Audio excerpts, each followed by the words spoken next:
Welcome to Three People Like This Interviews with TJ Stone. And now, a man who should be on some sort of fucking watch list. TJ Stone. See, how you like that? Pull it down more. There you go. That's what she said. That's Patrick Hickey, ladies and gentlemen. I just saw something online where it says, don't do that. Don't say ladies and gentlemen. Act like you're talking to one person. Oh. That's Patrick Hickey, Bob. Are you assuming that only ladies and gentlemen are listening to this? That's the TJ? problem. Frim Gumbulchi chiming in. Let me check the levels. Man, it looks good to me. That's another There's thing, stuff too. They happening. constantly destroy my last name in every They actually got the voiceover guy to pronounce my last name like 12 different ways. So each time they just constantly use a different one. Afrim Gambulsi. Afrim Gambalucci. Afrim Jimbolad. See, I like this. This is why I got these I feel like I'm on Opie and Anthony. these arms. You should. The show has been... It's like O&A. It's like an O&A vibe, right? Yeah. It's a little bit of an O&A vibe. Are we live? Yeah, we're live. Really? Yeah, we don't. We don't do any. Is of this going to be like nonsense. available anywhere after? Probably not. Okay. We're All right. not gonna. We're probably just gonna share it with each other and then play it for our families. Okay. This is actually... we have. It's gonna be on iTunes, man. It's gonna be out there. It's gonna be out there, brother. I'm just kidding. Look at him. He's like, what the fuck? I'm trying to be nice. This place is fucking great. So I'm just happy to... Fantastic. I'm happy to be here. Yeah, that's the voice. What is that voice? You sound like an evil Casey Kasem. Oh my God, it's a crazy story. How old am I that I reference Casey Kasem off Frame Cabbage? Kasem. Top 40. There you go. Top 40. Boom shakalaka. He's good, man. When I was like 18, not when I was like 18. When I was 18, I got in a car accident and I messed up my back and my neck pretty bad, and I was laid up in bed for like 3 months. In Brooklyn? In Brooklyn. Yeah, I was... Well, first of all, hold on. Whoa. See, this is where the problem with me not introducing and how to, like, shouldn't I let people know who he is and why he's here a little bit, Afrim? Isn't that your job? How do you... All right, let's do this. How do we condense it in a how perfect way? How is that your job, by the way? Poor guy. You want to know why? Because I just popped a Corona. Why not, man? Knock yourself Pop out. the Corona. Yeah, we got hookers on the way, guys. They should be here in 30 minutes. So let's get this done in 29. All right. All right. So yeah, Patrick and I went to high school together. We went to William E. Grady High School in Brooklyn. No Lady Grady. No Lady Grady, where I don't know if they still call it Skills, but they call the lunch Skills for some reason. God. And Skills? Yeah. Yo, you about to get some Skills? Yep. And when you go to lunch? Yo, look at him eat the Skills. That motherfucker eat the Skills. Yeah, Shit. so- Skilling it. That's what they would say. You were skilling it. Oh How my old are you God, guys? Dude, 30. I'm 34. I'm 34 also. What was Afrim Galchaki like in high school? Oh, he probably doesn't know this, but like the fucking girls love this guy. Still do. He was in theater and stuff like Yeah, that. he's all I have autistic. my view of myself is totally like when he says that I'm like, really? Yeah. he was a cool guy. Let me know. Right. They didn't let me know at all. That's funny because most people exaggerate how great they were in high school. Nah, he was a cool guy. You I don't know. I think I was cool with people, but I didn't feel like the cool. I don't remember guy. any of those people. I remember him. So And you guys are pretty tight in high school? he was a year ahead of me. So Oh, really? Yeah, So you associated with the lower we knew of classmen. each other. Yeah. It was funny. Like thinking about it, I was like, man, when is the last time I actually spoke to Patrick? And I was like, I haven't in years. But when you see the interesting thing about something like Facebook and whatnot is you see someone, you get these little glimpses in their life, and of course I'm happy. Like, you know, you're married, you have a kid now. Yep. This guy's a professor at Kingsborough Community College. It's awesome. Journalism. Assistant director of the journalism You can't get that. You Look can't. at That dude. voice is Assistant- stuck no, there. it's in his It's right here. He sounds like Ricky Whelan. Yeah, him and Ricky. Can you say Afrim Gumbulchi? Afrim Kabulchi. Holy shit! He sounds like our voiceover guy. But I'm probably cheaper. Afrim Jimbolad. Afrim Jungle Law. Fuck that guy. We're gonna hire you. I think. We may have I just think hired we might- Patrick. Sorry, bitch. But you know, peace out, bitch. Fucking Ricky Whelan, man. Oh my God, I should have him do my Whelan voicemail things. versus Oh my God, I can Patrick, tell you and they stories. just have like a voiceover battle. That'd be pretty great. They should. Do you do like a custom voiceover voicemail? See, the thing is, it's like I just got into the voiceover stuff, like literally just got into it like 3 weeks ago. But I've done voices like my entire life, like joking around and shit. Yeah, I can and, tell. when I used to cover minor league hockey, I would go on the road with the team, and the New York Aviators back in the day, and I remember one night they got destroyed in Danbury, Connecticut. It's like the worst place to watch hockey. There's like stray dogs sleeping in the street. It's it's a mess, right? The name of the Danbury team is the Trashers. It's like that's a pretty good name for that fucking They're town. embracing it, basically. Yeah. So the team lost like 5-2 or 5-1 or whatever, and they were all pissed off and stuff. And the guy's trying to change his voicemail. Chris Robinson, really nice guy. And I'm like, give me your phone. He's like, why? And I'm like, You have reached the voicemail of New York Aviators defenseman Chris Robinson.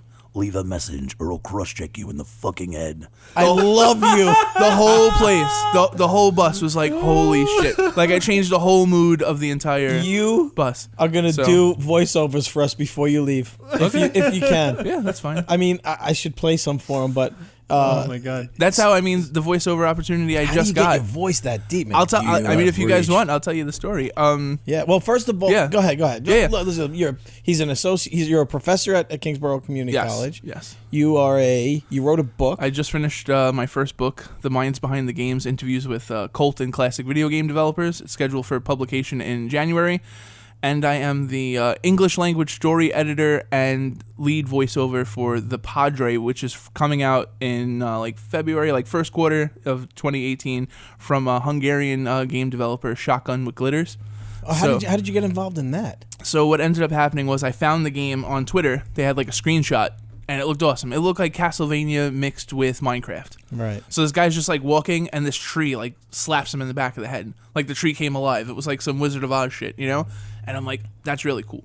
So By the way, there's massive construction going on across the street. I just want everybody to know. I don't in even case you hear it. I know. Yeah. Because you know what, these mics might not pick it up, but I think I feel the vibration. Just in case, I wanted to that's full what- Feel the disclosure. vibration. Good full Feel it, disclosure to feel the it. audience. I am a professional radio personality. Pat, So it's all right. Back to you, Pat. right? Back to you, Pat. You can't stop it. I love I it. can't. No, you shouldn't, I love dude. When I first started going out with my wife, when we would go to movies and stuff, I would be like, The following movie is rated R. and she would, the first time she was like, oh, that's cute, you do that. And now it's like when we go to the movie, she'll give me a look like, I fucking dare you to do Don't that. fucking I say dare it. you, you know? Leave me alone. So, You should do it, right before sex. It's about to get hot and heavy. It's about to get hot and heavy in here, if you know what I mean. oh, but, no. Oh, no. so like, I see this game, and I'm like, oh shit, this game looks really cool, you know? Yeah.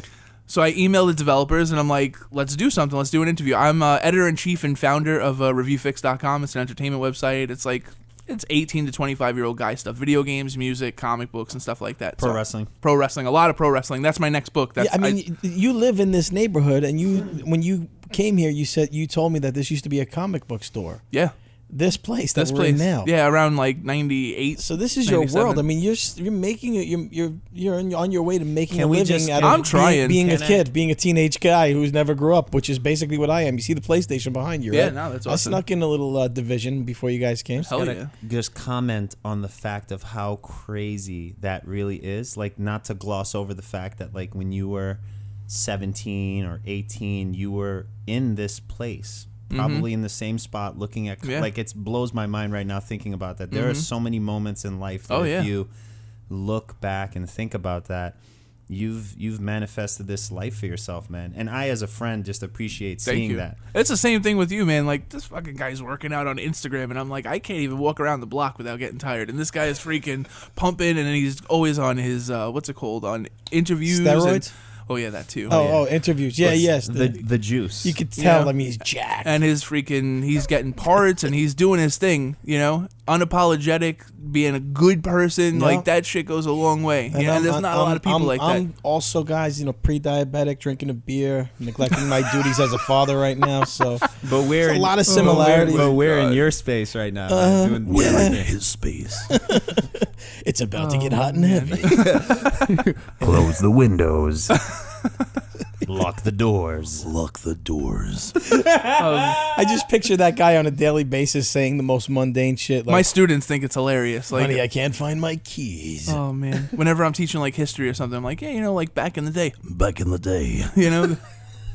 Is that something you do? Is gotta it, make is it it almost fun. like a nervous tick, or you have to go? No. Because I do there's stuff like that when I find myself doing certain things over and over and over, and then before you know it, it becomes ingrained in your personality. I think there's something special about someone that can make themselves laugh whenever they want. So it's like, I'm kind of like, you know what? I think it's funny. If you don't, fuck you. I'll do it anyway. You know, So I have all the best teachers. All the best teachers were people that could make me laugh. Anything that I Always. remember, and I feel like at times I have a horrible memory, but the things that I do remember, especially from teachers, are the ones who either made something funny or just changed the moment. Like interesting, different. Sure. Yeah. Right. different take. But it's funny, you know, my boys I have a 13-year-old and an 8-year-old. He's about to be 9, and all we do is get in trouble. My wife can't understand the shit that we laugh at. We're constantly laughing and making fun of people. Like, you know, we watch American Ninja Warrior, and every time somebody falls or wipes out, it's the funniest fucking thing to us, right? And like, it's video games. It's us talking about different ways things can be funny. Like, we're just like I'm the head baboon, and then there's my 2 little baboons, and we're just. And what you're talking about is me and my sons, me and my friends, me and my boys, me and my cousins, the fellas. Like, that's, it's like the video games, comic books, horror stories, fucking, you know, hockey, like all this stuff you mentioned already is the male mindset, and how I'm 49 years old and I played Division before you were here, and I'm 49 years old and I'm playing PlayStation, getting a quick round of an incursion in, and it's never gonna end. It never ends. Oh, same here. It's the mindset of goofy guys like us. I kind of I tried to stop myself, but there are certain games like it's unbelievable You that shouldn't there are have- even mobile games and things like Yeah. that. Like, now that I saw the trailer for Red Dead Redemption 2, I was like, oh my god, I'm gonna have to get a system. You have to. You have to.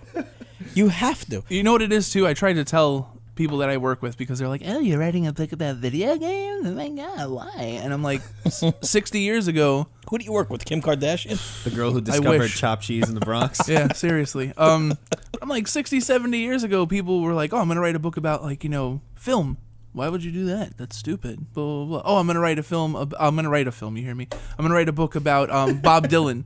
Oh, no one's gonna remember that guy in 20 years. Blah blah blah. And so it's like video games are the new medium that people tell stories First through. of all, I mean, it's a silly sentence. Whoever said that to you, it's in billions and billions of dollars every year. On It's video bigger than games. the Also, film it's industry. changes. bigger it's than the film changed- industry. It's changed culture. It's changed the way people look at life, the way people joke, the way. I mean, its reach is unbelievable. The video game world. That's right. I remember reading that's right. magazines like I would get the, Game Informer, EGM, all these magazines. Game and Pro. my Ugh. Game Pro. When my brother used to work at MTV, That's awesome. so he would get these.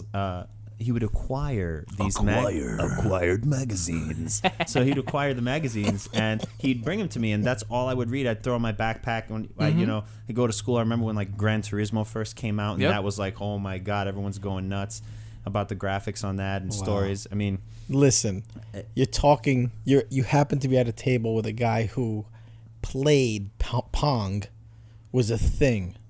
Like, Pong was a thing when I was growing up. Oh, Process that for a second, how old I am. And understand that it was a friend of a friend who we went to his house, and they had Pong on his giant piece of furniture of a TV. And it was the most amazing fucking thing I've ever seen. And it was 2 lines and a pixel. And it was just the dial, and you know what Pong is, Yeah. right? yeah, of course. That was our game. So, so the idea that then Atari came out and Space Invaders, and we had ColecoVision, and like when I heard that you wrote this book, my fucking ears perked up. We were the first generation of gamers. Like, I spent in my entire fucking teenage from 11 to 17 in a video game. And it was an arcade, and they don't really have those nowadays. But that's where everything happened for me. We played, yeah.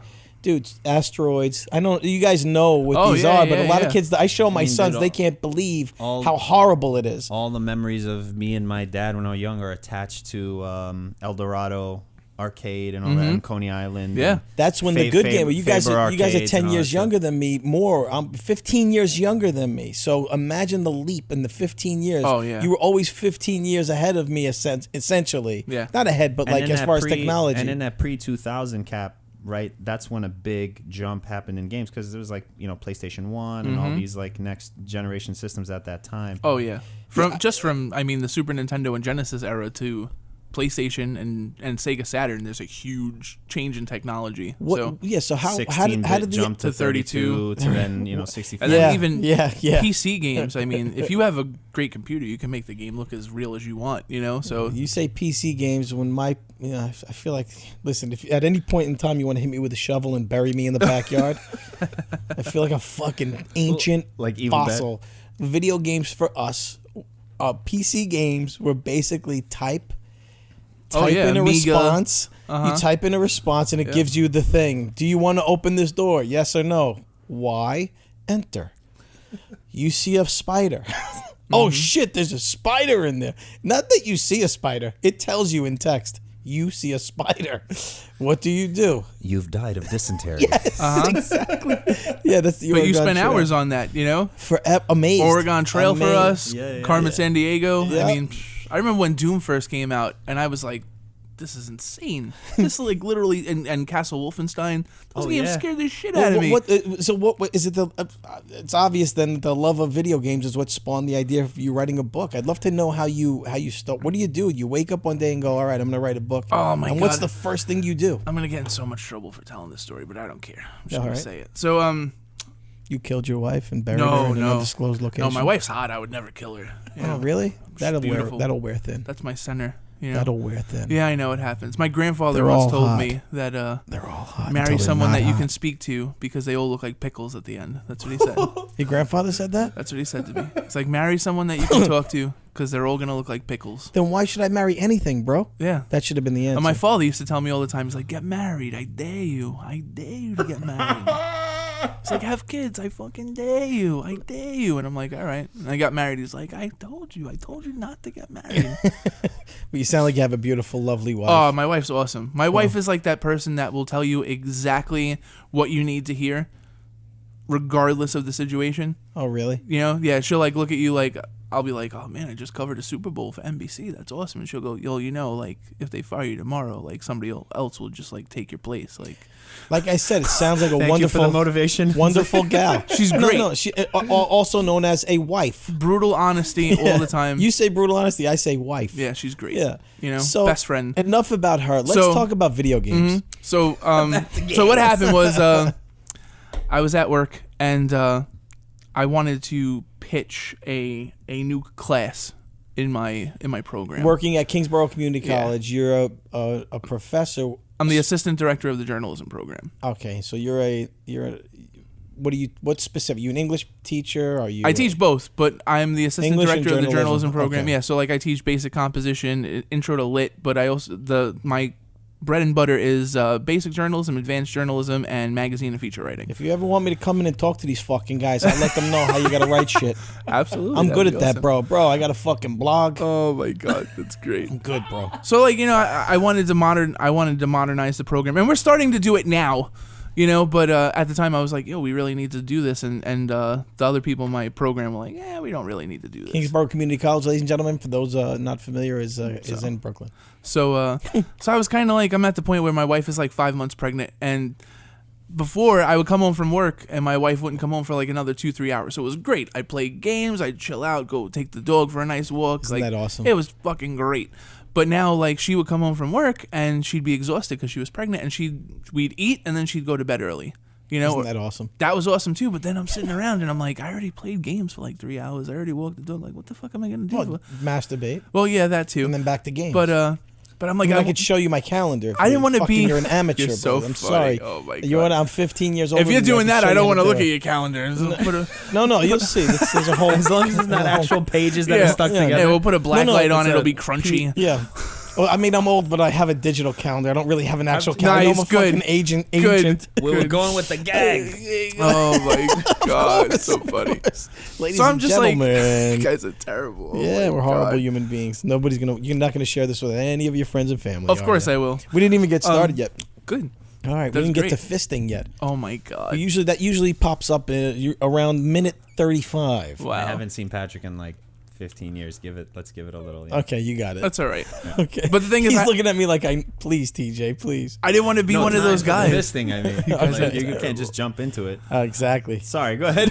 Who are the worst? Like, you guys ever have those conversations with your dad? Like, oh, I could have done this, I could have done that, blah blah blah. So, I wanted to get the book done before the kid was born. You know, the daughter, the Josie. Right. I didn't want to have like any regrets. You know, so I'm like, screw it. So we're not gonna run with this program right away. Like, we're not gonna make this class. So I'm like, I have all this time. I'm gonna write a book. So what I did was I sent out like 6 pitches to video game developers. So Howard Scott Warshaw, who did Yar's Revenge and E.T. on the Atari 2600. John Van Keegenheim, who did E.T. was such a bust of a game. But the thing is, it's like there's a great story. I would love to hear and that it's in the story. book. So Okay. and I could go into it later if you want. But him, David Crane, who did Pitfall, Boy and His Blob. Pitfall. Oh my gosh, Yeah. man. Oh, that's Wow. phenomenal, man. Who else? A couple of other people, but I sent out 6 You pitches found these guys. through Facebook, LinkedIn. And you say you sent out pitches. In other words, you pitched them the idea of interviewing them for the book. Yes. So I'm like, Okay, if that's a hell of a place to start. Is that something you did inherently, or is that something they teach you in journalism school? Like they in teach you journalism that? school. Yeah. Oh, see? Yeah, the pitches All right, like that's a lot of the shit I would share with the kids too, because I know that too. Absolutely. About how to do stuff like that. All right, so go ahead. So I'm like, if 3 out of the 6 get back to me, then maybe I could do this book thing. You're off to some kind of stuff. And like a week later, all 6 are like, yeah, we're Wow, good. man. So within like 3 weeks, I did all the interviews of the 6, and it was like 2 or 3 days after Thanksgiving. So it's like a Sunday night. My wife is sleeping by myself again. I'm like, you know what? Fuck it. I'm gonna look Crank up. a batch of man juice, Yeah. play video games, I'm gonna shower, send out a pitch to some Eat. publishers. Drake's cakes, All that stuff. Hell yeah. donuts, Twinkies. send it out. Yep. So 3 days later, McFarlane got back to me, Are you kidding which me? was sick. Yeah. That's- And that's another reason, like, a lot of these people, like, that I know, friends, and it's not even just people that I work with, friends, they've been trying to get books published for years. And Well, when an idea is undeniable, it's undeniable. And also, you reached out in a way that I think a number of things that are happening people don't get with the times. It's called social media for a reason. I mean, essentially, it was supposed to be networking, but then it became quote unquote media. So it's always about like how do you promote yourself. But Yep. you used it in the way that I believe it was originally Yeah. intended for. Hey, Oh, yeah. it's like if the person was right in front of you, you're like, hey, listen, this is what I do. Would you like to do Absolutely. this interview? But also, he's a great writer, right? It's an interesting book. Yeah, I he's haven't not- even he's not seen Joe, it yet. He's not Joe Thank Schmo you. off the Right, street. but it would have to be. I don't even know. I Thank haven't you. read No, one well, word of it yet, but it I- has to be. I have, and also his. what did I send you? The Mutant League chapter? The Mutant League football chapter?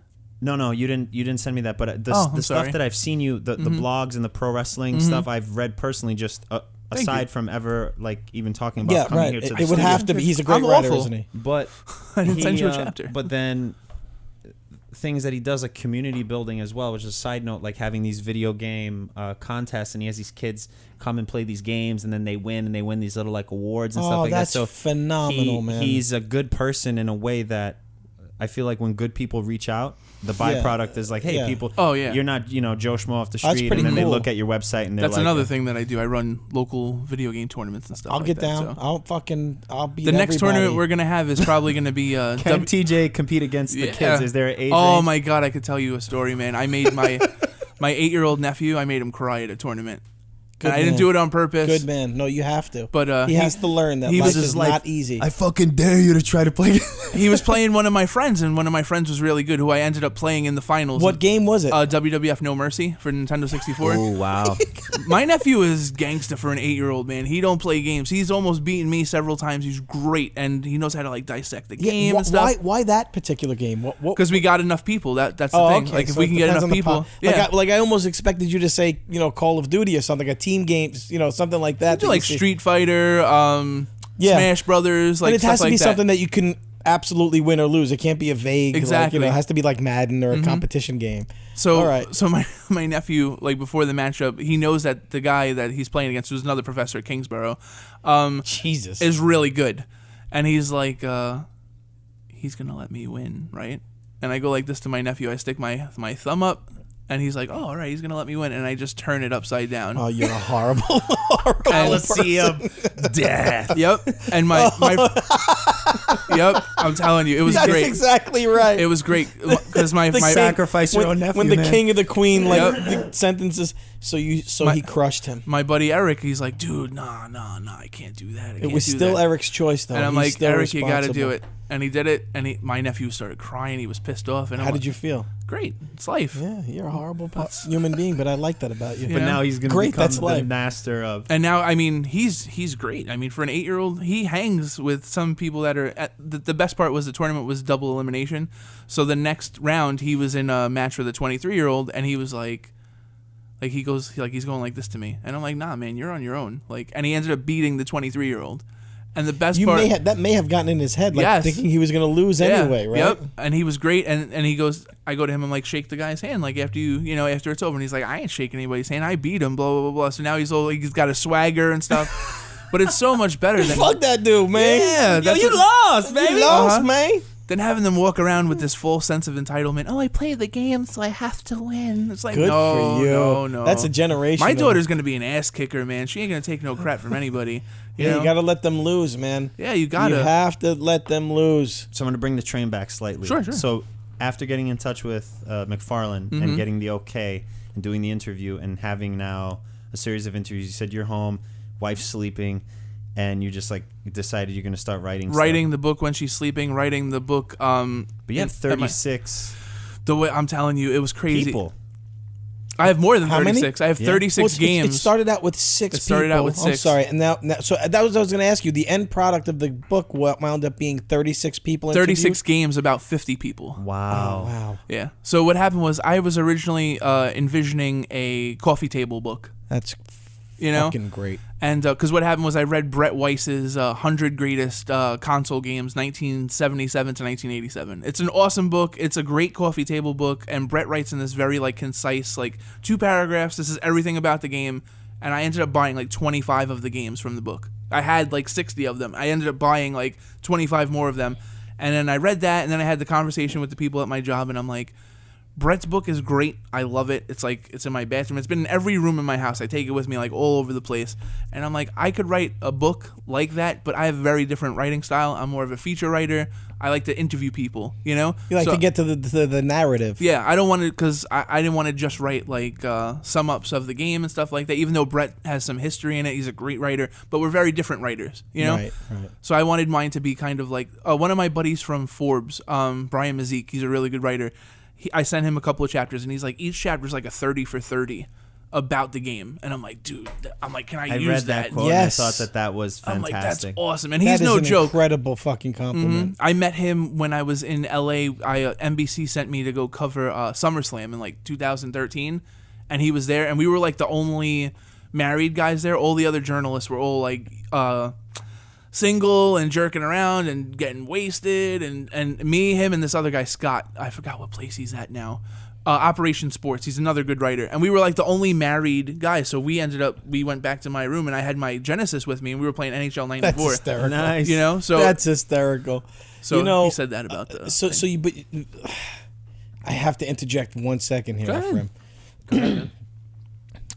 You were a sports announcer, or for NBC covering as a writer? No, I was. My background is in writing, so I'm not a So- broadcaster. So I was an editor at NBC from 2011 to 2014. And was this for their website? Well, I worked for NBC Local Integrated Media. So what happens is NBC has 12 local affiliates, and all of those affiliates are responsible for only their local content. So NBC New York only has New York stuff on it, but they do have national and world news. So my department would write all of the world and all of the national news for all of the local NBC affiliates. Oh, interesting. It's great. It was so much fun. I work with so many great Yeah, you must journalists have there. met so many great people. And I think, did that help you in writing the book and contacting people and stuff like that? Because one of the guys that I interviewed for the book, hold Oh my god, I can't believe it. I forgot his name. Warren. Oh my god, he wrote. He created Deus Ex. Warren Selbinstein. I'm gonna die. I'm gonna get him. I'm very familiar with people the gonna talk world crap. of gaming. It's either him or his it's his cousin Warren Galpston. Oh my god. Found it. But I met him because I had interviewed him for Epic Mickey. He created Epic Mickey 1 and Epic Mickey 2. The Wii game where Warren Mickey... Spector? Warren Spector, thank you. I was thinking Phil Spector at first. Is that the Wii game where Mickey paints everything? But he also created Deus Ex, which is one of the most influential like open world like first person shooters. You know? That is an incredible game. It's a great game. You know what's funny? I bought Epic Mickey for my son when he was younger, and he was only like 7 or 8. Yeah. He wasn't into it. One night, my wife wakes up 3 o'clock in the morning, and I'm just fucking painting stuff with my Nintendo. She's like, "This is not." Why? That's the other thing. Express myself. You know, I caught my wife and her sister early on in my marriage. They were having a conversation about me like either I was a baby who couldn't understand English or a 90-year-old guy who's about to die. And because somebody asked me, so you play a lot of video games, Josephine, my wife. Josephine told me you were up till like 3 o'clock in the morning the other night. And I was like, yeah, it's a lot of fun, you know? And then her sister goes, what do you think that's about? to my wife, she goes, Psychoanalyzing. Yeah. She goes, I don't know. I just don't get it. I don't understand it. She goes, so my sister-in-law goes, do you think he's trying to like recapture his childhood, or is there something missing in his? And I go, no. Did they think you were like a ghost floating around in the They room? can't understand the love men and boy, like we have a love for video games. I don't understand it, but it's just I'm It's trying there, to say it's just fun, man. The other day, I was doing some of the lines for the Padre, and when I was finished, I was listening to the soundtrack from Final Fantasy VII. I wanted to talk to you, so go ahead, because that's crazy you mentioned that. Somebody walks in and they're like, "What's this?" And I'm like, "It's the theme song from Final Fantasy VII." So my aide was in the office, and he's a gamer too. He's awesome. He helped me a lot actually with the book. Oh, that's great. Like I'm like, "Oh, what about this guy?" And he's like, "Oh, that would be cool." Like he helped me that way and let me vent and stuff. And the person's like, "So that's a thing? Like people listen to the music from the games?" I'm like, "Sometimes the music is better than the game." You know? People go to Zelda symphonies to listen to. They go to actual symphonies to listen to like Zelda music from Legend of Zelda. That sounds retarded and it's easy to make fun of, but I can understand. So I don't want. That's how goofy I am. I mean, I can understand it too. I get it, but it's like, yeah. I don't know if you have. So I wrote the name down because I don't want to mispronounce it. Horonobu Sakaguchi, the producer of Final Fantasy VII. And the story of, obviously, you know about his. So the game was basically produced. Final Fantasy VII was made, and if I mess up the story, you know, you can. But and it was like ready to go, and then his mom passed away.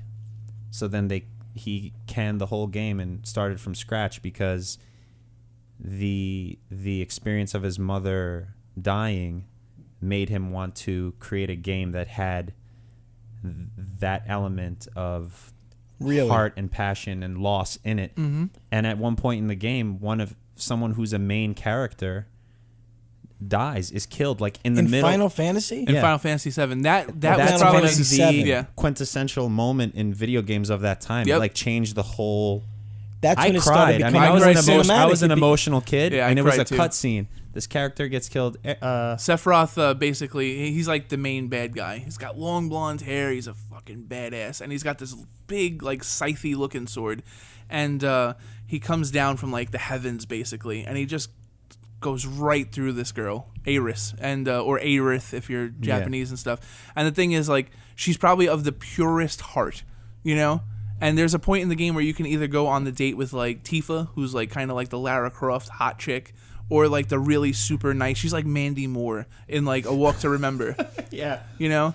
And no, but okay. So you got to pick who you go on the date with, and you spend the whole night with them and stuff, and like you talk, you're up until the middle of the night and stuff. If you're 12, 13, 14 years old, it's an amazing experience. This is the first fucking date you've ever been on. This might be the legit it was my legit first Same date. here. Right. Honestly. And I remember when it happened, I'll never forget it, man. I was playing in my parents' room because like I would move the PlayStation to a TV that somebody wasn't using. Like I didn't give a shit. My mom tried to reserve time on the TV. I had to get like, you know, my 2-3 hours in and stuff like that. And I remember when it happened, I'm like, oh my god. Like it was, if you look at it now, it looks like shit. But it's like in 1997, They make you insane. The greatest They made thing. you emotionally invest That's in a around- character, right. And the storytelling became such an aspect. Because before it was just like, boo-doo-doo-doo-doo-doo. You're Yeah. playing, jump, bump, beat the level. Cool. Oh, I beat the game. That was cool. Now let me go do something else. With this, you were emotionally committed to these characters. Yeah. And then Well, that the closest became now we a got thing was that happens all the the time. closest we got was Donkey Kong when Luigi was trying to save the girl. So I can Clearly, relate. you were doing player 2. Player 2. What? So there's Anyway, I like brought 50 that million up- things going through my I head. brought that up about the producer because I was like, is that one of the people you may have spoken to? This That's was why I the didn't want to thing. mention the story. it's okay. You know? The Japanese developers are super hard to get a hold of. So I got 2. I got the guy that did Wonder Boy and Monsterland, which is an awesome game for Wow. the Sega Master System. Yeah, and yeah. there's been a ton of remakes the last couple of years. And I got there's a game called The Fireman that came out only in Japan for the Super Nintendo, and it's loosely based off of the movie Backdraft. And it's fucking awesome. Japanese. It's a great game. So those are the only 2 Japanese developers I got. Why was it just because they're in Japan? Like, is that or is it? It's that. I mean, culture. I even went to like links of getting like a translator. I had people translate like their quotes back to me to make sure that they were completely accurate. But the NES Classic kind of put like a dump in my efforts to get more Japanese developers, because what happened was when the NES Classic came out, Nintendo updated their site where they had each developer that was featured in the NES Classic, whichever game, tell the story of how that game was created. So I'm like, I'm not going to go and interview these guys if like all of the They've shit that already they're put that saying out is already there. on there. So Yeah. So, and the thing is, I tried to get games that I played as a kid, and then I tried to get games that like I felt like people should know the story behind. So there's some indie games in there, there's some cult games in there. So there's a nice balance. So one of the things that I liked about Brett Weiss's book is that you didn't have to read it from front to back. You could just open it and do whatever you wanted. So even though this is very much written like a real book, like a legit book, with long chapters and stuff like that, you don't have to start from chapter 1. You could look in the chapter list and be like, oh, you know what?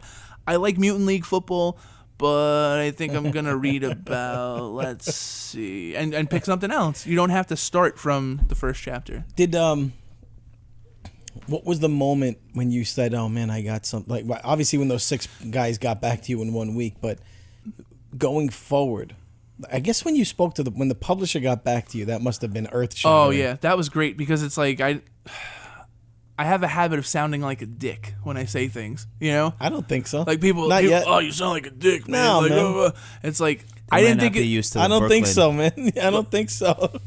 I really didn't think. We know some really dickhead people, don't we, up for him? He's like an amateur dick. This is like what a gamer I am. Like my nephew, I have 2 nephews. One that's 8, one that's 14. He's messaging me right now, and he wants to play Pokken on the Switch. He's like, "You want a verse on Pokken?" You want a verse. Do you notice kids Yeah. say that nowadays? Who are you Yep. versing?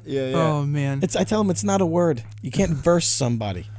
The moment that I got like super excited was I got Mark Turmel, and he created NBA Jam.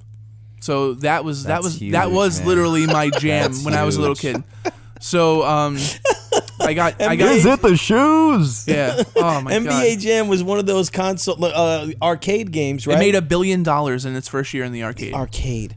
That's $1 one of billion. those like when you have those gigantic alley oops and they're slamming it down, and it's like Sneakers are on fire. Kareem and Magic versus Bird and whoever. Half right? court 360 dunks. So what happened was Damn. after I did the interview with him, he said something along the lines of to me, "Have you talking to John before?" And I'm a geek, so I'm like, he's got to be talking about John Tobias, because he was on the same team as him when they made Super Smash TV together and stuff. And if you don't know who John Tobias is, he's the father of the Fatality. He's one of the co-creators of Mortal Kombat.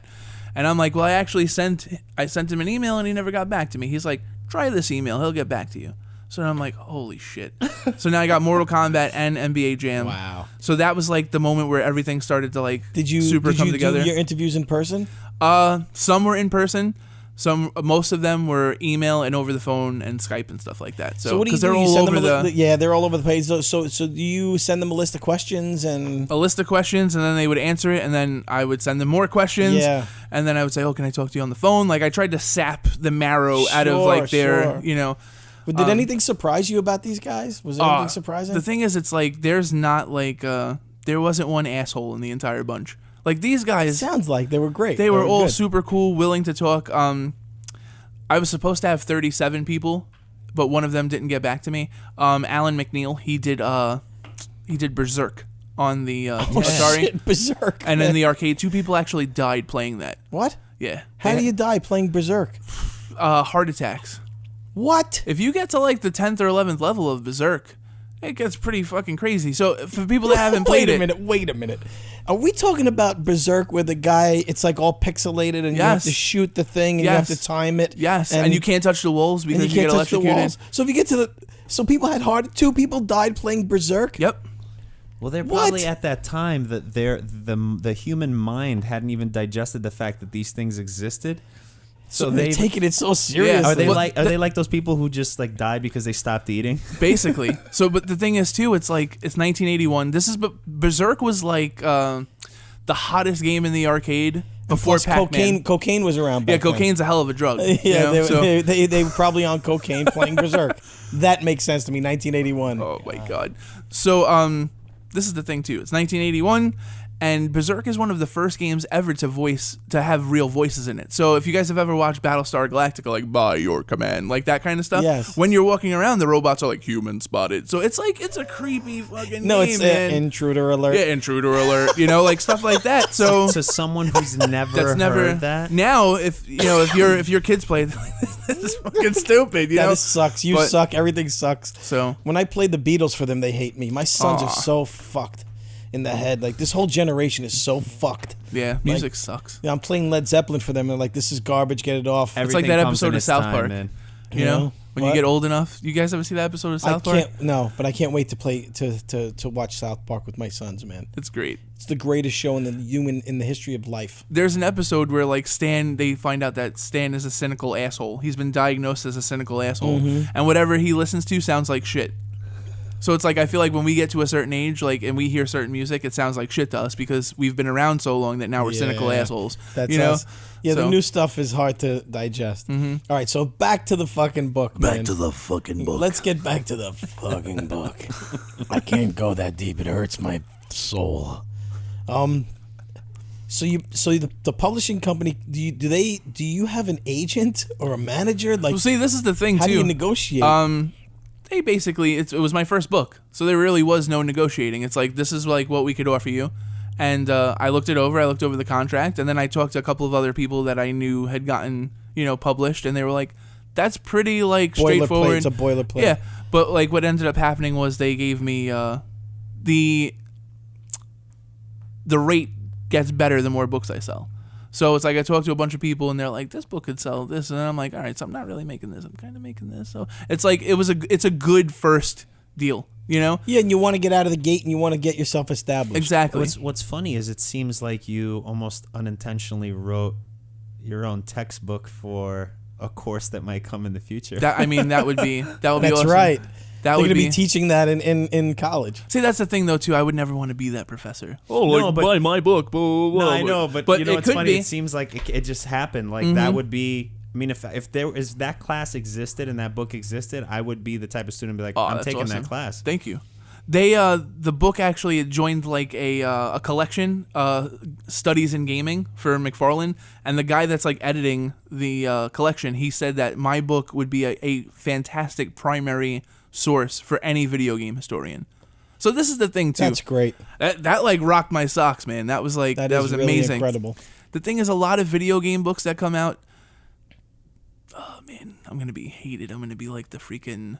Well, what the mostly pariah. they're strategy guides. They're mostly strategy guides, they're- or like they're written from a very research-oriented point of view, and there's not a lot of new original content. So, if I wanted to do this book the old-fashioned way, or the way that it's been done so many other times, I would have just like went on Wikipedia, went on the internet, and all this stuff, and collected as much information and wrote it that way. Yeah, I mean, it sounds like you have some really amazing in-depth stories. about these guys. Everything that's done in the book is all new. And the stuff that they talk about that's been discussed before, I get them to talk about it in a different way. What's the stuff that jumps out at you? Like, what's some of the coolest shit that you've heard from these guys? The NBA Jam stories are great. How like Shaquille O'Neal used to take it on the road with him when he was on the Magic, and the guys would play for thousands of dollars games of NBA Jam. They would bet each other. They would bet each other. That's crazy. WWF WrestleMania, the arcade game, is in the book, and That's a game. They had to mocap all the wrestlers and stuff, but originally, like, the wrestlers didn't want to be mocapped. They didn't want to do What does moves. mocap mean? Like, they put all the Motion capture. Yeah, the buttons And on they them would and put stuff. the people have seen you with the suits on And and the on the dots and green everything. screen and shit, yeah. And the wrestlers didn't want to do it. They were like, because it had never really been done before, you know? Yeah. So Sal DeVito, one of the associate producers of the game, was like, all right, fuck it. And he started grabbing interns and doing the maneuvers. And they were mocapping him. And the wrestlers were like, you know what, that actually looks really good. But, and then the wrestlers got involved. Also, right. Undertaker wouldn't work unless he had scotch. Nice. Okay. Mr. Perfect was supposed to be in the game. They tried to fly him out 3 or 4 times and he never showed up. So every chapter, like, I tell stories about, you know, if there's an Easter egg in the game that somebody may not know about. Like, the whole E.T. story has been told before, but, like, I feel like I got some good quotes from him talking about. Well, what people might not know the E.T. So, story. I mean, E.T. is considered, like, one of the worst games of all time, but, like, in my book. There was a documentary about yeah, it. Atari Game Over, which is fantastic. It's a good... And Howard Scott Warshaw is super charismatic. He's super cool. Like, Yeah. his shit does not stink, Who's literally. that? This is the guy who created it? Who created E.T., Yar's Revenge, and then Raiders of the Lost Ark for the Atari 2600. Yeah. So he's only made 3 video games, and all 3 have sold over 1 million copies. He's a fucking rock star. There's no way other than that to say it.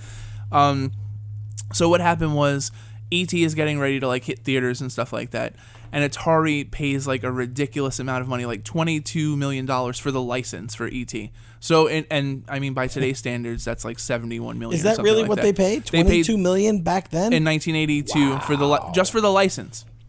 So, Jesus Christ. So they contact Howard and they're like, listen, you know, you've got 2 successful games under your belt. Blah, blah, blah. You're the guy. You're gonna do this game, and he completely jumped in. He's like, all right. So they're like, you got 36 hours to create like a playable like concept, like 36 hours, and then we're gonna fly you out to Spielberg, and you're gonna show it to Spielberg, and Spielberg's got to give you the okay, and then you can make the game. And they told him you only have 5.5 weeks to make the game. No game had ever been made like that before. So. E.T. is considered by many to be the worst game of all time, but in my book, the chapter is the greatest game ever created in 5 weeks, because well, yeah, it's a workable, Right. It's a workable, playable game that this guy worked 20 hours a day. But for you would 5 think weeks. after investing $22 million, they would give themselves more leeway. Yep. Like, give yourselves a couple more weeks. So- It doesn't have to coincide It's like falling with the in love with fucking the release. idea. Let E.T. become E.T. Yep. Give it a couple months into the... Like, see how people could be so short-sighted. Yep. Even at that level. Mm-hmm. It's $22 million. Let the guy work. It gets even better though. So what happens is he shows like he rolls out the whole plan to Spielberg, and he's like, it's going to be like an open world, and you're going to kind of have to do this.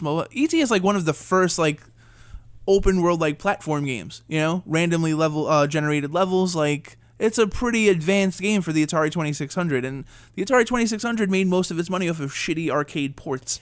If you ever played Pac-Man in the arcade and then play it on the Atari, it's awful on the Atari, Yeah, it's you know? awful, right. So Atari was already like doing this, and then E.T. kind of just...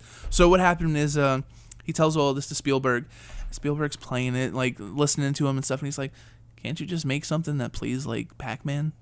Oh, my God. And he's like, this is the guy that made like all these movies, and he wants me to make a fucking Pac-Man ripoff. And he refused to, which is cool. It shows how you could be a visionary in one platform and not get... and then not get it in You another. want to know why? Probably because he had no control over it, Spielberg. He wasn't familiar with how to make a video game, so he's like, just stick with what works. The best is in the Atari Game Over documentary. They have like video of him publicly endorsing the game, saying like, "Oh, I played it. It's a great game," and blah blah blah. So it's like, It's all business.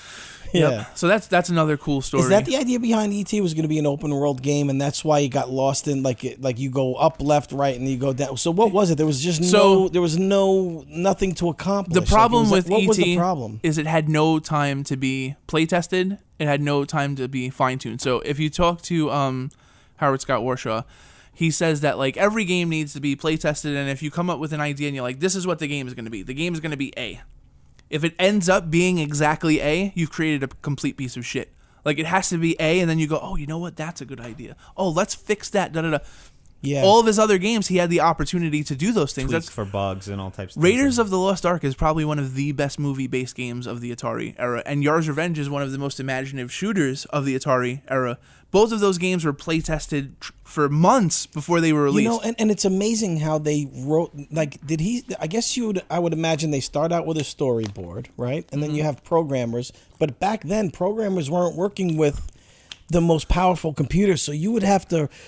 I'm imagining this. Is this how it goes? That they would write stuff and then write the program for it, test it, let it render, do whatever it does, and then go, oh, fuck, that doesn't work. Yeah, you're talking like Right? Is that how one-man it goes? teams back in the day. Yeah, like, what do you do? How do you, Locking up themselves in a how room. how do you create Indiana Jones on a computer back then? Like, nowadays, when you play these fucking games are insane. Mm-hmm. They're insane, and there's so much that we take for granted. Like, just Madden.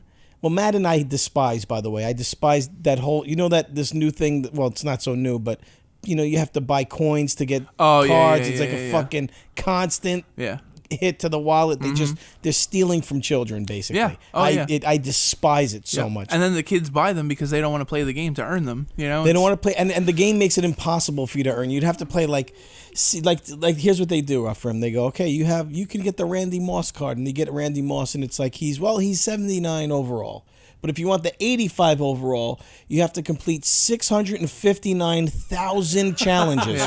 Yep. Or you can buy it for They do that in mobile games. Right. I started Right. last year, like a year and a half ago. I just slowly started dipping into like mobile gaming. I'm like, all right, you know what? It's dangerous. It is because they do that. That's actually how all these mobile games make them. The free ones, quote unquote, make their money. They're like, hey, you want to play this?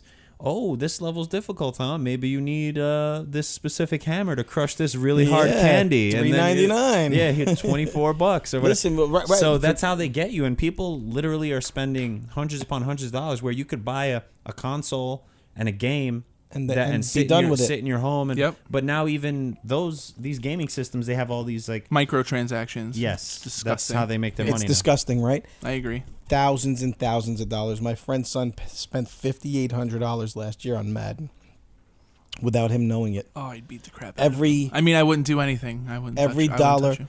every dollar, every birthday And gift. never was again. He would Yeah. he would cease to be my kid. so the idea that you could just buy a game and play it, that was back when like these guys had to earn their audiences, and it was pretty competitive, I would imagine. Oh yeah, absolutely. And the thing is though too, sorry to cut you off. No, you were talking. Go ahead. These guys didn't get credit for their games. Yeah, nobody knows these. Nobody guys. knows who these guys Nobody are. knows. You know the games. You don't know the guys. Yep. So I mean, Well, you're doing you're kind of doing them a service and an honor by telling their story, because a number of these people, if I remember correctly, they made some of these games and then they left. So and they stopped being game developers and producers and went on to like do other things in their life. the guy that made the Fireman, the game that I was telling you about before, he actually gives mountain tours in Canada now. He's not even in the gaming industry anymore. Was he just blown away that somebody reached out and was like, hey? Probably. I mean, all the pictures, because I found him on Facebook and I was looking through his pictures and I'm like, oh my God, like, is this the guy? And I'm like, it's got to be the guy, And I messaged him and he was like, yeah. What console was it on? On the Super Nintendo, but it only came out in Japan. You can actually, if you Super really wanted to, Famicom or whatever it's called. if you really wanted to, you can get a homebrew version of it. You can go online. John Riggs is a guy that makes great like repros. You can go online and look him up, and you can get the game for like 25, There it 30 is. bucks See, or whatever. now you couldn't go. And how about that? It used to be, it was such a specific set of skills, and now there's guys that with the right programs, they're just recreating Yep. games. Do you ever do that? Do you ever dabble in creating games? I'm actually, I've been talking to a couple of my friends about like we want to buy the software, so this way we could start to do some fun stuff. So there's a site, NHL94.com. Those guys are super awesome, and what they do is every year they update the cartridge, the ROM of it, the digital file that the cartridge is on, to reflect the new roster for the NHL. So like you can play NHL Same graphics and 94. everything. the That's NHL amazing. 94 graphics, but you can have all of the players. So my whole thing is I play, I have the little handheld Genesis where you can play the ROMs and stuff, which is great. But I was thinking about like, I want to burn it onto a cartridge and I don't want to sell it. I want it just for me. You know, just so I could put like NHL 18, that's really like NHL 94, like in the Genesis just for me. Oh, that's incredible. So yeah, He wants to do it. it's a process. Like I've read up on it, and I it's some soldering and it's some programming, and you need some equipment and stuff. But it can be done. Funny if they kind of did that in a Tecmo Bowl fashion, where you could play with current football. I guarantee rosters. you it could be done. They just did NBA Jam with current day roster. Somebody did it. So. But, when does the book come out, and how does it come out? Is it just going to be online only, or is no. it gonna be printed? So it's going to come out. It should be out like the first week of January. That's what it says on Amazon right now. Yeah, like first quarter of January. But it's going to be available on Amazon, Barnes and Noble. I should do a release party, man. I would love to. I'm We going should do a to be release doing party. some signings at Barnes and Noble once We it comes should do out. a release party in the Let me city, know when you sponsored do by it. 3PLT, and we'll do like we did for Tough Guys. Yeah, Maybe down. some of the people you interviewed are in the city. Some of the That would be awesome. The creators. We can have them down there for a party and just have a nerd fest. I would love to. That would be great. There'd be try like to- maybe we'll try two to girls work would out. be there, but Yeah. at least it'll be a fun night. Yeah. Just a room full of nerds. they'd be talking to each other like nobody was there. Yeah, nobody What was is there. wrong with these guys? Why are they even Wow. reading I actually this have book? This is a party. two female developers in the game too, which is awesome. Man. So I had to. Were they hot? Yeah, that was No so comment. sexy. I could tell by the way you reacted. So, No, I told. I which said game- it for Patrick. No comment. yeah, there you go. what games did they were they Jane responsible for? Jane Jensen did Gabriel Knight and the Sins of the Father. So it's a point and click adventure game. Okay. It's really good. It takes place. It's basically about a New Orleans detective that's following a string of voodoo murders, and it's a really good point and click game from 1992. But the reason why it's so iconic is because it features the voices of Michael Dorn, who's Lieutenant Commander Worf from Star Trek, Leia Remini, the hot chick from King of Queens, Scientology. Mark Hamill, so Former Scientology. Yeah. Mark Hamill. Mark Hamill from skating. Mm-hmm. I'm just kidding. I try to act like I'm not a nerd, but I know it's obviously and Tim Luke Curry. Skywalker. So it's like 1993, and it has this Actually, knockout voice. And I cast. remember the artwork for that. Yeah, which it's somebody just blew like my getting mind. hung. Yes. The cover of the game is somebody like with a noose around their neck. It's such a great game. You know, How did you decide which games to go after? games that affected me as a kid, Yeah. and then games that I thought people should know about. What was your favorite game as a kid? Probably NHL 93, NHLPA 93, or NHL 94. Really? Trying to think of what else. Man, Pokemon. I'm 34 years old. I still play Pokemon. Yeah. I'm dirty. I'm good. You know, You're nasty. I love playing it. Fallout is a great series. Fallout, is it? Did you talk to the guys who created Fallout, or is that? I actually that's Bethesda, isn't it? Bethesda, yeah. Bethesda. But before Bethesda, See, I know a lot of that's stuff okay. from Before, a lot. so I don't talk to the guys that did Fallout per se, but this is the thing. So Fallout, I'm not sure if you guys know, but Fallout is inspired by a PC game called The Wasteland. Okay. Oh wow. I didn't know Yes. that. That's the father of the Fallout series. So what Is it happened? really? Yes. I remember that. I never played it, but I remember it. So what happens is the game comes out, it sells well, and Interplay, who was the developer, they wanted to make another one, and Electronic Arts published it, and they were like, "Yeah, now we're done. We don't want to do this." So they were like, "But we want to make another one." So what they ended up doing was the Desert Ranger, that is the main character of Wasteland, is the main character of the original Fallout. Right. It's the same Yeah. exact post-apocalyptic story. It's just a different name. And they have like little hints about Wasteland in the game. Little They Easter call eggs, like right? the whole landmass in Fallout the Wasteland, Yeah, for a right. reason, you know. Yeah. So I interviewed the writer, one of the writers of the Wasteland, and then the founder of Interplay. That's so great, man. he answered me, I love these guys. Brian Fargo. He answered me on Christmas Eve. They must have been so happy to talk to him. He's like, nobody fucking understands what we've done. He messaged me while he was at a mall shopping for Christmas presents, and I'm like, he's like, "Hey Patrick, I got your pitch. I would be more than happy to talk to you." Blah blah blah. And I'm like, "Dude, you have no idea." I'm like, "This is like the best Christmas present ever." So the guy that created Bully for the PlayStation 2, another right, great yeah. game, he sent me the answers back for the chapter when my wife was in labor. Like, sorry, honey, I got to go review some answers. That's basically what happened. My wife is like, "Why are you on the phone?" And I'm like, "Mike Scupa just sent me answers," and she's like, "Get off your phone." And I'm like, You're in "Dude, trouble, thank you dude. We're so having much." a child. I just got to finish this reply. There was one time we're walking on like 18th Avenue, and I'm like looking at my phone in the middle of the street, and she's like, "Get off your phone!" And I'm like, "Jamie Fristrom just answered me," and she's like, "I don't give a fuck."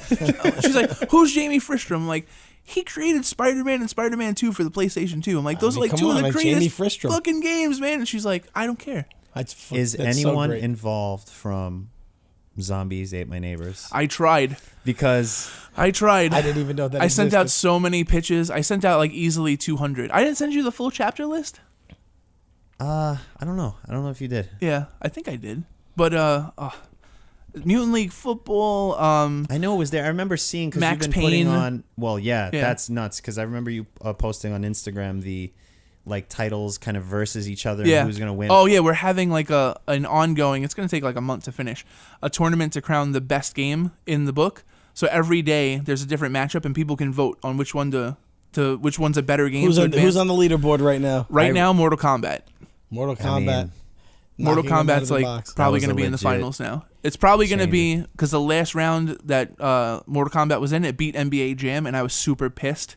So now NBA Jam is in the losers bracket because it's double elimination, and it's beating everybody in the losers bracket. So it might end up they might face off again in the finals, but it's pretty cool. Yeah, so. you know, I'm trying to think. The first game that really took up hours of my life had to be Final Fantasy when that came out, and I was really young, but I remember.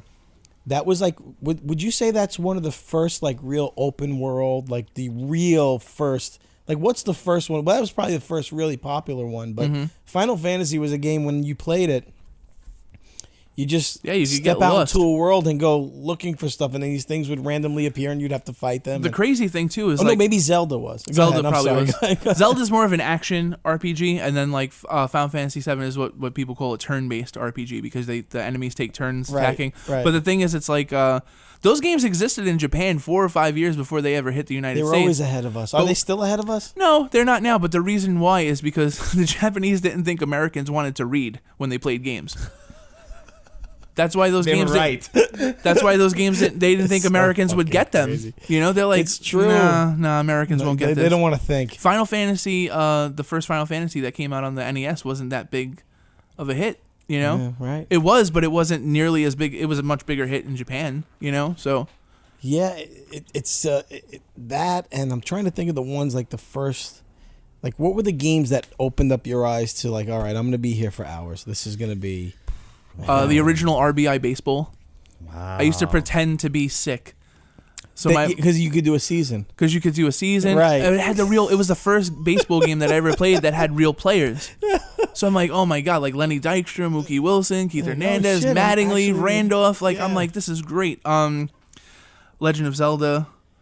Contra was awesome. My father and I used to play that and the up, down, left, right, BA, select, start, the 30, you know. The cheat codes? The cheat codes and stuff. Who invented cheat codes? And they don't exist anymore because they have all these fucking microtransactions. Because now you're going to pay for it. Yeah. Now you're going to pay. Oh, you're going to pay, motherfucker. One of the reasons why I decided to work on the Padre was because I had sent out, when I was doing like some PR work for them, which I still do, I sent out the alpha, like the demo, to one of the writers on my site and a couple of other people, and they're messaging me and they're like, dude, I'm fucking stuck. Like, I don't know where to go. And that never happens anymore. Nobody gets stuck in games because they're just like, oh, I'll just buy, you know, this or I'll buy that, you know? So I'm like, all right, so what you have to do is you have to backtrack and go like 4 rooms back and then da-da-da-da. And they're like, how do I do that? Da-da-da. And I'm like, this game is great. This game is a throwback. It is a straight It sounds like a straight throwback. What's the name of it? And how did you get involved? So it's called the Padre. The Padre. So like I was is it a console game? It's going to be we're the hope. I don't want to speak for these guys. These guys are great. They're awesome. The hope is right now it's going to Kickstarter in November. And right now they're trying for like for Steam. So PC, it's going to be a PC game, and then later on Android, iOS, and then hopefully maybe consoles. So, But the thing is, it's like if you played old school point and click games before, like Maniac Mansion, Alone in the Dark, and stuff like that. It's, Alone in the Dark, man. Wow.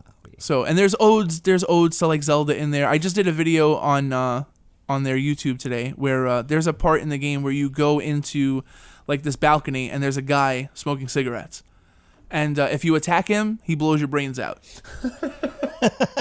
But if you give him a match, you'll light a cigarette, and he'll tell you, it's dangerous to go alone. Take this.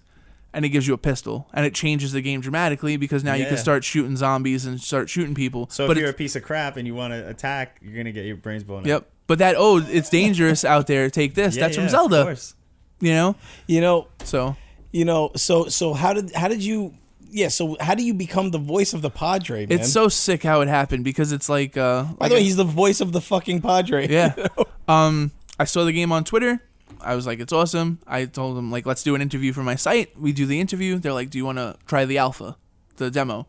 So I start playing it, and I'm like, this game is a lot of fun. There was some, because they're Hungarian. So there were some issues with the dialogue, like, carrying over to an American audience. And you did your voice for them? So I told them, wait, not even. So I tell them, like, listen, I'll help you edit the dialogue. We'll make this more friendly for an American English audience and stuff like that. And they were super receptive, so we came up with like, a deal and stuff. And I was super happy just to say I helped edit the dialogue in this really super cool game. So now I'm talking to one of the creators, Bence. He's an awesome guy, and they're 6 hours ahead of us. By the way, I'm Googling something, so I'm not being rude. That's okay. No, it's all right. So when I'm waking up and going to work, he's on his lunch break. So like when he's going to bed, I'm on my lunch break, and then when I'm going to bed, he's just waking up. So we're always like in a place where we could talk. Finding these times to correspond. Yeah, it's like a bromance. He's such a cool guy. So then he told me that their original voice actor had to leave. And he's like, we need somebody that could do the voice of the Padre. And I'm playing the game, and I'm like, this is like, it's kind of a dark, scary game, and it's like, it needs a dark character. And the original voice wasn't that dark. So then I'm just thinking of like a combination of like Russell Crowe and like Jeremy Irons, something like that, Right. So I'm the Padre. Dude, do you know people get paid millions of dollars to sound like Somebody told me today, one of my best buddies, who's helping me with my second book, Joe Morales. He helps run Battle Club Pro Wrestling. He's like, he goes, dude, you may have stumbled into something that you have no idea how big is, Like he watched the trailer today, and he's like, dude, it's so good. So they heard the voice, and they're like, when can you do the lines? And I'm like, I could do them right now. So I got my Zoom recorder, and I locked myself in my man cave, and I told my wife, I'm like, please, just do me a favor. Make sure the dog doesn't come in. Make sure the cat doesn't scratch at the door. The baby's napping. And I went through like 2,000 lines. And I sent it to them, and I did multiple takes, and I'm a perfectionist and stuff like that. And it was just like, oh, it is early morning. Thank you, my lord. Like, he sounds so great. Like, I love that fucking voice. After we kill like zombies and stuff, it's like, go down to the gates of hell. Like shit like that. And did you send them a recording of it? I sent them the recording, and then they started sending me the other lines. And he started sending you dick pics. We want you. We love you. Perfect. We fucking can't But the thing is, take enough of this. I'm telling you, man, like, I love this. I promised them. I'm sorry. That's what I was It's doing. okay. I promised them that I wouldn't like overhype the game, but like I love it. I love the fact that it's dark. It basically takes place 12 hours before the Padre blows his brains out.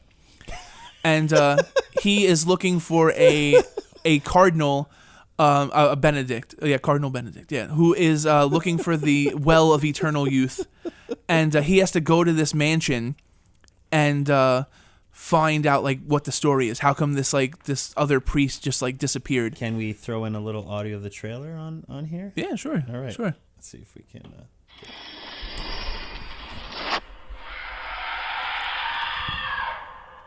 Staring at my cold gun, waiting for the mind-blowing experience.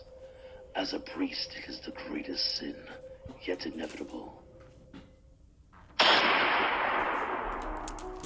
Now that I look back, I can see the reason behind every step I took. Giving up my own life and sacrificing my immortal soul finally has a meaning.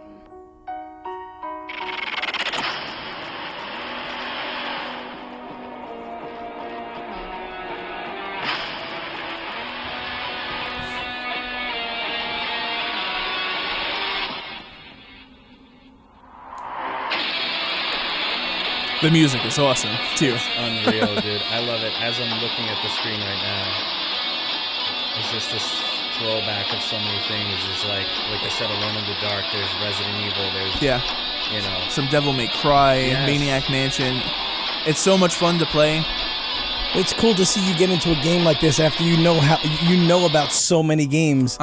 It's nuts. I remember. This must be a really good game. Is it just a little bit of a throwback? Moment there. Oh, I'm not gonna give away any of the story. boy. The story is awesome. But boy. the first time they sent me like because the game's not finished. You're constantly because like I said, we're going to Kickstarter November 2nd. So they're reading like every preview that people are writing. So somebody said that the main character moved a little bit too slow, so they upped his speed 10%. Like they're doing all of their fine tuning. Make sure you give us the Kickstarter link. We throw it on. Absolutely, yeah. Once episode. it goes live, I'll Yeah. give it to you.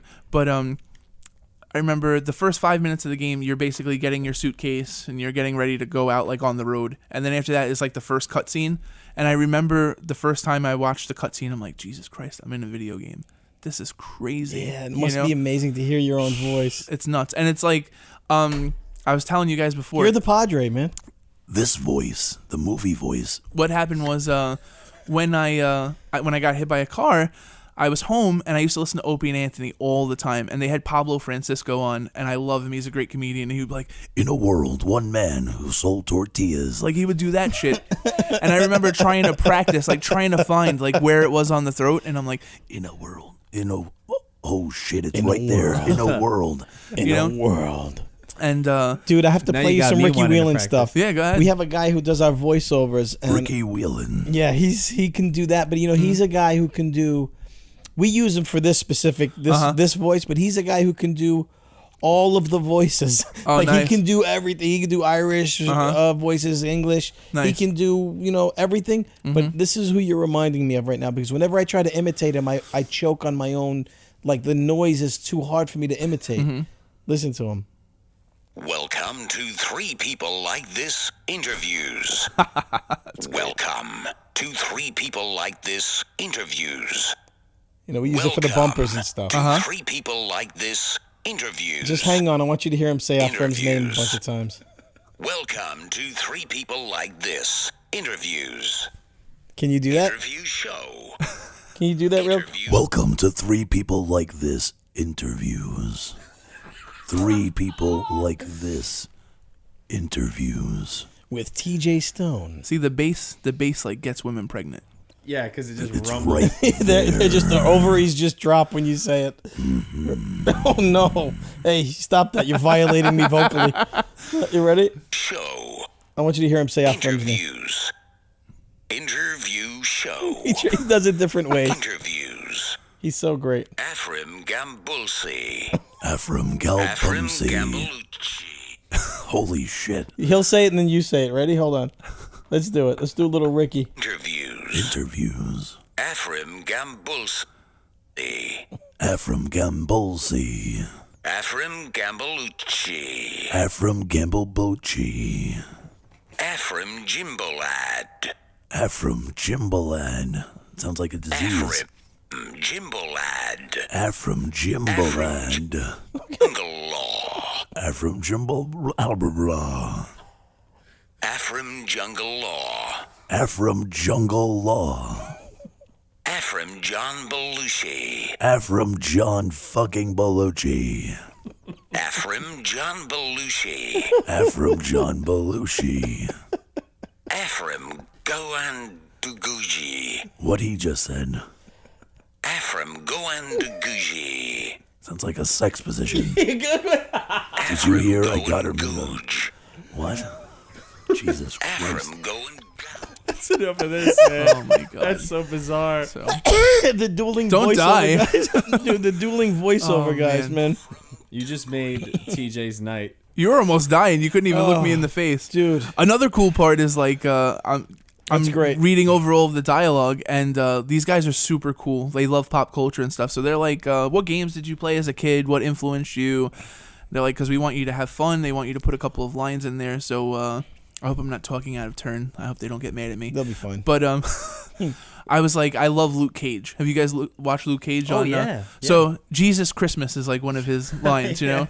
Who's Luke Cage? He's a comic book character. Okay. It's on Netflix. It's great. Okay. He's badass. One of the He better of the Marvel. Yeah. Yeah, he don't the take any Marvel shit series. from anybody. I love him. But he has this line where he's like, Jesus Christmas, you know? So there's a part in the in the game where like my character is shocked, so he's gonna be like, Jesus Christmas, you know, like, so He's taking lines. it's funny. Yeah, so they're taking lines from me. Like, I get to see everything before it comes out, like the trailers and stuff. These guys are working so freaking hard. And what's the name of their company?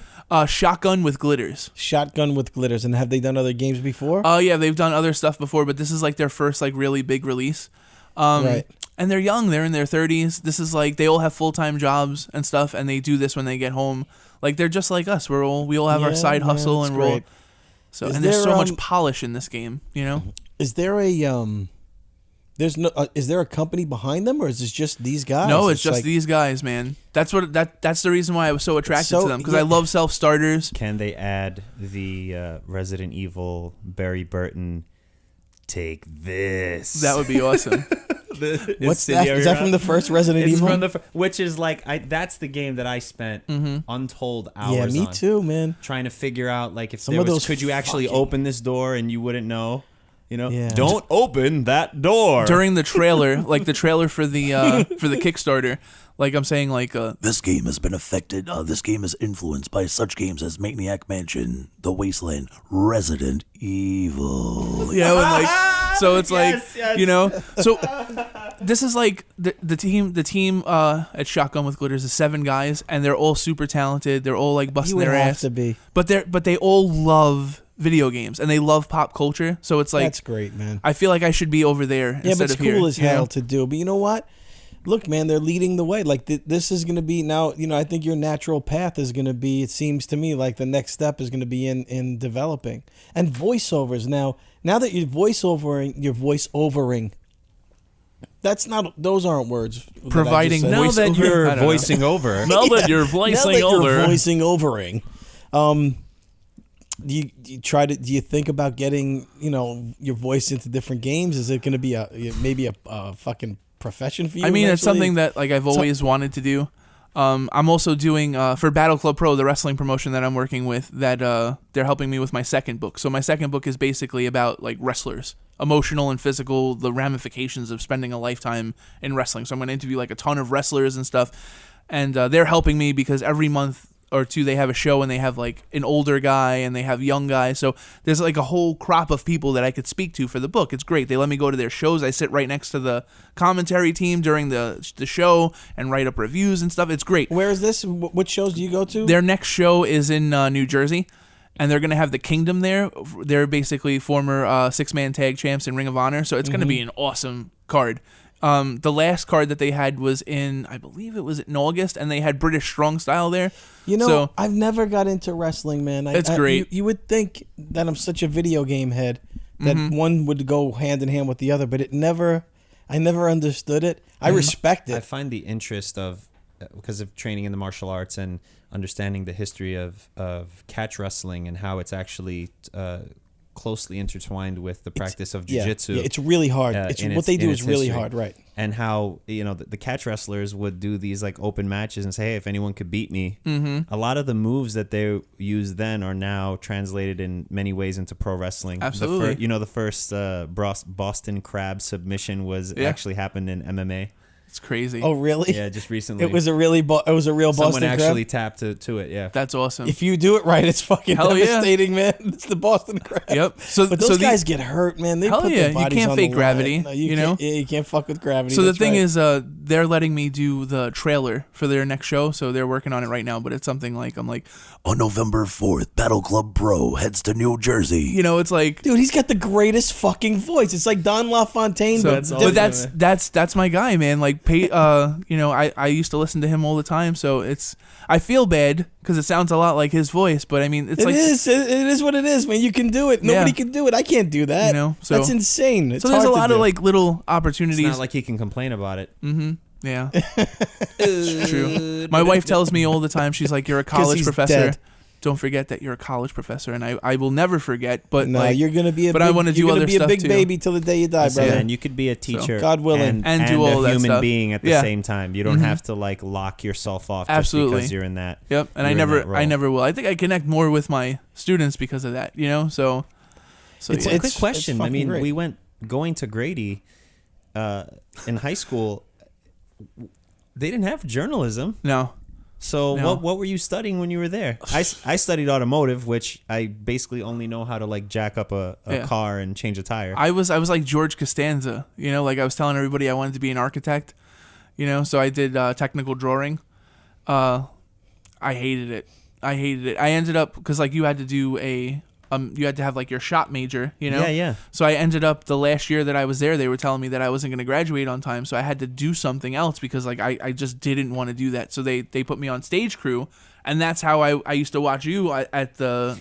That's crazy, because I was wondering. I remember that whole group of kids that was putting together like all of the stage crew stuff, like all of the sets and stuff, were all kids that were like, yo, we don't want to do automotive, we don't want to do this, we don't want to do that. And instead of going to another high school, they gave us credit. But how crazy, because now when I think about that too, it's interesting because there was no performing arts program. Nope. There was the audiovisual program, Yep. but that somehow came out of Miss Friedman. Miss Friedman. Who's great. I mean, I could tell you a great story about her. The year you graduated, and then the next year, I was in chorus. So I've been in bands before. I've sung and shit like that. And during my lunch break, I used to sing like Meatloaf with her. Like we used to just hang out. We would sing amazing. Paradise by the Dashboard Light and shit like that. Like Johnny Cash and June Carter Cash, like stuff. We used to hang out. She was great. She's someone I gotta thank Was she because sexy? She's a beautiful woman. Beautiful woman. Yeah. I mean, You're so funny. listen, at that time, at that I sound time, Don as- LaFontaine-ish when I do that. Yeah, Go you ahead. do. I was gonna say you do. I want to say, like, at that time, we're like, in our teens, and she's the only She was the only female teacher female there. teacher, blonde hair, Yeah. great body. No disrespect, but great body. You could tell she like cared She about took care of herself. herself. And we're just like, oh wow, but there was that. There amazing wasn't that, personality. There wasn't that like drooling over. 'Cause Yeah, there was back, actually that was back in the days when you didn't have a respect. chance to fuck your teacher. Like it was highly Yeah. unlikely. But right? like I was saying, to thank her because she had me sing a solo song, and it was the worst thing ever. The tape one day will surface and embarrass the shit out of me, but it was like the worst thing ever. But it was one of the first times that I was kind of just given permission to be like, hey, do this, like step outside of the box, and it really helped me to take the steps to be where I am now. So it's kind of crazy to think that you in the same she had a boat. huge impact on me. Yeah. So like the year after you graduated, they so bad. They did Grease, and it's like they didn't have a Danny, and I'm like, Dude, and I was Danny. I came and saw that. I didn't realize that was you. That was me. I was Danny Zuko, and it was so bad. Danny Zuko was the main guy from Grease. From Grease, yeah. So you were John Travolta. I was in John Grease? Travolta. Yep. Oh my Better god, what? it was You about better shape up. 170 pounds ago, but like whatever. Cause I need a girl. Come on, give it to me. Give it to No. me. Come on, give it to me, bro. No, you're gonna- Come on, man. No. You could do it in the Don Summer LaFontaine. loving. Come on, give it to me, bro. Summer loving. No, you can't do Don LaFontaine summer loving. Give me my some of it. God. Give me two song lines out of. Let's see. Of a something. song. Yeah, It sucks because you guys got me doing His the voice other, has been down here the Sing it. whole time. I know. Stranded at the drive-in, branded a fool. What will they say Monday at school? Sandy, can't you see I'm in misery? There you go, kiss my ass. Then Hey, the dude, day you shut they will say, shut it down, my friend. punch your Oh my God. ovary. Oh my god. That's it. You- Yeah. she That's the that was a fucking good voice. God damn it! Thank you. What's going on here? What is happening? He's tricking He you. came in There's to talk nothing about he video can't games, do. and now he's serenading me and So invading my space with his fucking Don LaFontaine voice. Oh man. You think now? Where do you see besides this fucking what's it called, Microtransactions. microtransactions? Yeah. All right, dude, I thought you were gonna say microaggression. let me start over again. What's your favorite game? Like, what do you play now? Right now, the Padre. You're playing the Padre. I've beat the alpha like 4 or 5 times. I just keep playing through it because Really? it's so much that fun. good? Oh, wow. And we just they just patched the game. They added some more stuff, so it's like every day they add new stuff. So I kind of like backtrack and stuff like that. But They must love you because you're like a tester for them. yeah. And do you give them notes on it? Yeah, absolutely. But Pokken, which is basically like Tekken meets Pokemon. It's really fun. It's a good fighting game. Thimbleweed Park. Any of you guys ever watch Twin Peaks? Yeah. Bruno does. So it's basically like Twin Peaks. Bruno does. Oh my god! It's basically like a version of Twin Peaks, but it's a video game. So it's like a murder mystery. It's really cool. I couldn't be less interested in that. Yeah. NHL. I play can be honest. NHL religiously. So if you guys really want to laugh, you could look up on Google Patrick Hickey Jr. destroys 12-year-old in NHL. And I literally totally gonna post that. What are you talking about? Oh man. What do you mean? Where? I on YouTube. No, but where did you destroy the 12-year-old at the tournament? No. It's my nephew. So we were at my house and I was streaming. And streaming the game. Yeah. People were watching and stuff like that. And I called like 3 goals on him. Like, it's like, pass to this guy. I'm going to score right here. No, you're not, score. I'm like, I'm just like son of a bitch. abusing him, you know? See, how come these guys stream live games? Like, we can't even get a video of our fucking... How hard would it be to stream this show? I mean, It's impossible. We could be streaming on social media right now. Well, we don't want to, right? Really? It's like, in my age group, we're very anti... We're very anti... proof, evidence. Mm-hmm. Yeah. You don't know who I told where I would be and when. Oh my god. You know what I mean? We don't need to disclose information like that. It's like Pokemon, NHL. I get I get it. He just, he's like, fuck, he might be serious. The thing is too, like since I run reviewfix.com, like I get sent like 3 or 4 games a week. Reviewfix.com is basically just for video games? It's video games, comic books, music, movies, all sorts of stuff. Do you play The Division? Yeah. You do? Yeah. You played a lot? I like it, but that's the thing, man. It's like when you review games, you basically only play the stuff that you review. So it's hard. It's like Fallout and like Pokemon are like my two. And do they pay you to review it or no? See, the thing is, it's like streamers like on YouTube, they pay them to play the game. As a journalist, I can't, like, one thing is I can't pay for the game to review it.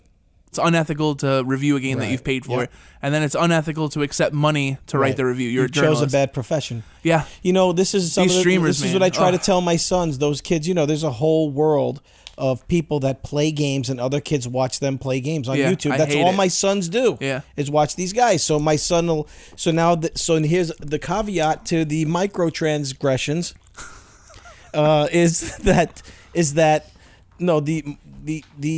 the caveat or the fucking part of this world where it feeds off each other is you just confirmed it, but I said to my son, I guarantee you, EA Sports is paying this guy, that guy, and that guy to play Madden. They do. And that's why their teams are 98 overall, and that's why they have all the beasts, and they do this card, they do the unpackaging of the cards, they open cards, and they go crazy when they get the 99 overall. But it's like, it's not a mistake that he's getting it, Tom. It's easy. I'll give you an example. Trying to help these guys, Shotgun with Glitters, get like people to play the game. And I know somebody that streams and they have like 50,000 followers and stuff like that. So I'm like, do you want to play the game? And he's like, oh, well, $500. And I'm like, what? Dude, just fucking pay the game. Yeah, well, that's how much they. But the guy, he threw at me. He's like, well, I'll start off and I'll play this game so we get people on the stream, and then I'll tell them, oh, well, I'm actually going to do this, and I promise you this much traffic, and da-da-da. It's a business for them. There are people, all influencers of some kind, and that's like a whole business within itself. And he's great at what he does, But I'm like, damn, man, $500. And why wouldn't you? Some of these guys have millions of followers, man. So if you're EA Sports and there's 2.8 12-year-olds, 2.8 million 12-year-olds, and every word you say, they're hanging on it. And all they do is they buy packs, and then they unwrap the packs, and you see what cards they get. They put them in the lineup, and then they play somebody. You know what else they do that's really interesting?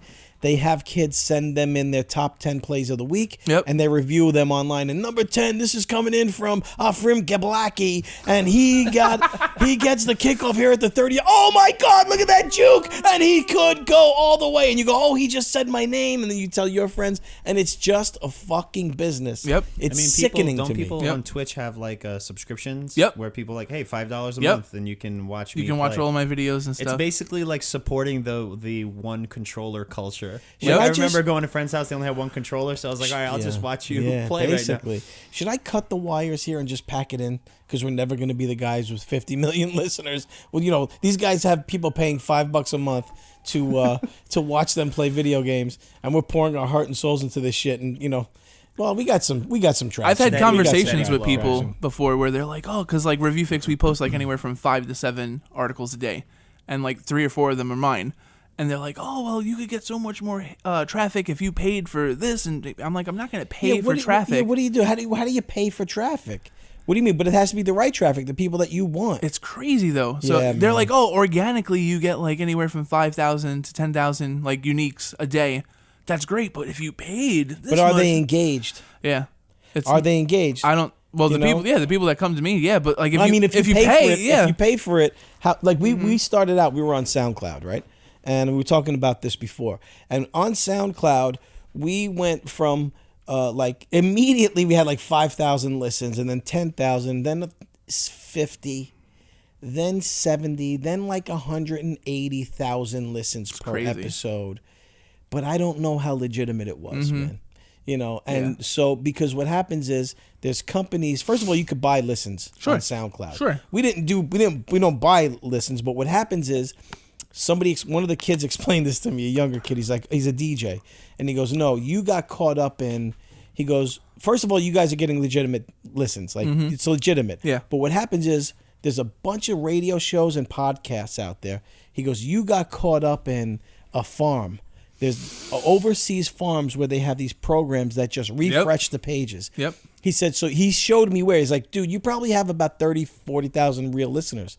Because he went and looked at the whole timeline. Yeah. There was one show in particular, and it happened to be Jackie the Joke Man Martling show. That's why we thought it was real, because Jackie's a really good friend of ours, and he's on all the time. So Jackie's show spiked. I was like, fuck, Jackie got us 150,000 downloads. And then from there, but the kid said, whatever he checked, he said, nope, I think he got caught up in a farm where these other podcasts are paying him, and you got caught up in the comedy podcast world. And it started... Yeah. Right, so that's why we migrated. We're not there anymore. Now we have the real numbers. We're up. We're doing well. Yeah. But to me, it's all in the ether. It's all like this weird, hard thing to figure out. Because there's people who do one end of the spectrum is they pay for all that, and then they don't actually have any content, or they're not really putting out the time, the effort, the passion into the thing. Yeah. So like someone like Patrick, who that's your passion, you've been putting this stuff out. You're not engaging in that other end of it. But then there are people who are super successful because they put all the money and time into that. But then there's nothing that's actually... It's like you could just be an Instagram model and then post a quote that has nothing to do with the image, and it's like 40,000 likes. Yeah, I mean, I know people on Instagram with 30, 40, 50,000 followers, and I have more influence than they do. If I post something and I'm like, guys, I need you to respond to this, I'll get responses, and then... I've reached out to people that have 30, 40, 50,000 followers, and I'm like, guys, if you could, I'm running a tournament next week. I need some people, and they'll post it, and all the people that will come will be like, oh, we saw your message, but we didn't see theirs. So it's like, listen, 10 legit followers is always better than 10,000 bogus. Oh, so Absolutely. they're fake. They're buy followers. Why? How did they do that, man? How do you? What is it? Where is it in Canada? There is are it programs in fucking Asia India and other countries like, where they, like you said, that little refresh farm where they'll literally have walls of smartphones, and people are like, all right, this is the account that we got. They send the account to them, and then somebody just walks by, follow. it's crazy. You know, and it's always a different country, isn't it? It's a whole bogus industry of stuff. And these people will make people like us that are working our asses off kind of feel bad. Well, I can't take you seriously because you only have 1,000 followers on Instagram. It's like, okay, but what do you do for 50,000 followers? What do you actually do? How do you make the community that you post in better? How do you verify it? Yeah, How do you verify it? There's a tool. It's rough. I started on Twitter less than a year ago with like 8 people following me because of the show, and because I think Jackie and people like that. I have 28,000 fucking followers. I don't know. I haven't met 28,000 people in my life. I like 80 maybe. I know. Yeah. So to me it's all, and to me it's not real. Like it's not half of it. I don't know who it. So, the same kid, the DJ, he just typed in my name into this thing where they do a Twitter, what's it called, audit. And a verification. They were all real followers. I don't know how the internet knows, but it knows. And then he showed me a really famous person. It wasn't Katy Perry, but it was somebody like that. And he goes, dude, watch this. And say they had 5 million followers, 3.8 million were fake.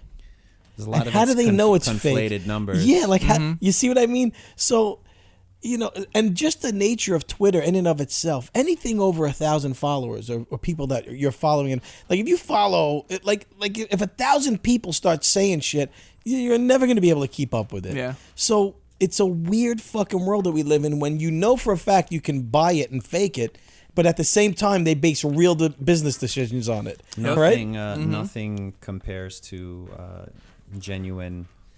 I think just being genuine and putting out a real thing. Absolutely. Because all the accounts that Definitely. that I watch, I have a friend of mine, Luke, who he puts together watches. Like that's his job, like high-end watches, and you'll see all the small pieces and all the things he put, and that's like that's one of my favorite accounts. That's a skill and a half too, man. And he might not have all the crazy followers, but that's something where I'm like, oh, that's so unique and so authentic. Yeah. Your account I follow. I remember when you were doing the push-up challenge. I'll never forget that. It was like a month, you know? And it was like, I remember going to his page like every day, and he would do more, and you could tell he was tired. It was a long day, or he just woke up and stuff. Bump it up by one every day? No, it was this thing that was going around the internet in regard to military veterans who had committed suicide, and there was some number that turns out wasn't accurate, but it's still something that happens. So the idea was that you do 22 push-ups for 22 days or for a month. I forget what it was, but basically 22 push-ups a day. And I committed to doing it, and I said it online, and there were some days where I'm like, why the fuck did I post this? I would just do it over the course of 2 or 3 days and then post a video. No, because there was. And then I would pay a company to get me 60,000 likes. There you go. Per video. That's why I'm not. I messed up, man. I should have consulted with TJ. But TJ Stone, You think I got social media 28,000 influence followers for nothing company. over there? Listen, Let me explain to And you. waste removal. waste removal. Let me do you a favor. Let me explain this interweb to you. Here's how this works. You get 22 cameras and you do the push-ups from different angles. You've been to like, you see these fucking countries like Malaysia, they got these half-bred, half-fucking human mongoloids over there. These fucking people, they cannot fucking walk erect, essentially. But these motherfuckers, these little fucking baboons, they know computers. They understand computers. Here's what you do. You send them, you give me 5,000-6,000, I'll get you $1,000 Oh, cash. TJ, hold on. They only Patrick take is here. cash. Let's talk to him about his social media Pat, accounts. let me explain how we're gonna do this to you. What kind of game you got there? The Guardian, the Friends. What's the name of it? The Priest. Padre. Yeah, good. Listen, you want followers for that fucking thing? Me and our friend have laid out a nice fucking package for you. We're gonna send your fucking product off to these Malaysian. So here is retards. the idea. We Go have ahead, the little. take over. We have the Asian people. They can only reach so high. So we put the cell phones at about 4.5 feet. And when they reach up, they hit follow, like, share, all that stuff. Just if I can interject, Please do. you know what an end table is? Basically on an end table for them. Go ahead. Oh my god. Nice end table of fucking. We give them a nice little stool, like a little fucking half stool you buy at Walmart. And these fucking guys. you know they love video games. Well, anyway, okay. Yeah, we could do that all night. Oh my god. I can't. So, what was your first sexual experience? Oh shit! I'm sorry. That's the notes for tomorrow's show. Oh, okay. All right. Wrong show. The truth is, man, we need a girl in this fucking place. We have not had a girl on yet, but I know who it's gonna be, and I know why I've been doing it. Because I'm saving it for a special gal. Special occasion. Yeah, and I can't say her name until she's in here. Well, let me say this and take a small pause away from that. But Okay. Oh my god. no, it's nice actually. I was just gonna say I'm happy that we had a chance to have you on. It's nice to like see you in person after all this time and see all the success that you have. I know for a fact that I'm gonna get one of those books. Thank you. And I will need your signature on it because Absolutely. You will most likely be famous. Can I sign it as Herbie Hancock? yes. Herbie Hancock, you said? You never saw Tommy Boy? Yeah, of course I did. Now you're killing it, man. Oh man, thank you, thank you. And to super think happy to that have this you on. started off with Afram seeing me walking my dog. Really? I told you I was driving with my cousin, and I looked over and I was like, "That's so crazy," because we had corresponded on online real quick, and then I saw you in person. I was like, "This is just nuts." I get out of the car, give you a hug. I'm like, "Dude, what's up?" And then Yeah, it's crazy. one step at a time, and then we're here. So it's like We also want to say, man, you can utilize the studio. If you ever want to interview somebody, you need voiceover work, or you want to get in here and do some work, it's all it's open to you, man. Wow, thank you so much. That's part of the other part of what I think we have going on here. Yeah, it means a lot, man. Is Thank you. I think guys like us have to fucking gravitate to each other and stick together. Yeah, I agree. And look, man, 100, maybe 150 an hour. I'm just kidding. 150 an hour cash. I was gonna say 500 just because all my followers would then be able to. Oh, there you go. Let me explain to you about these God. Malaysian retards we got working on the books. All right, everything's legit up and up. Not legit on. They're standing on books. They're standing is what we're on saying. fucking books. All right, this is all legit. This is a legit atmosphere we create over here. God. Yeah. So seriously, man. I mean, anything else? What do you think, friend? Were we wrapping it up? I don't know, man. I don't know. Do you have anything on your mind you want to talk about? Are we done here? We're gonna start drinking beer like men, or no? We don't drink. You're not a drinker. I'm straight edge. Are you? Yes. I've actually never drank and never smoked my entire life. You call yourself an Irishman? It's probably why I can do this voice. Yeah. You know? It's the demon trying to come out. It's like, Are you Yeah. Irish? Yes, I'm Irish and German. My mother's maiden name is actually Heinrich, so you don't get much more German than Yeah, that. yeah, that's pretty white. solid. You know, You're so- everything America hates right now. Yeah, Good luck. I know. Blonde hair, You're blue-eyed, right, you're fat. right. Actually, half of America likes him right now. Yeah.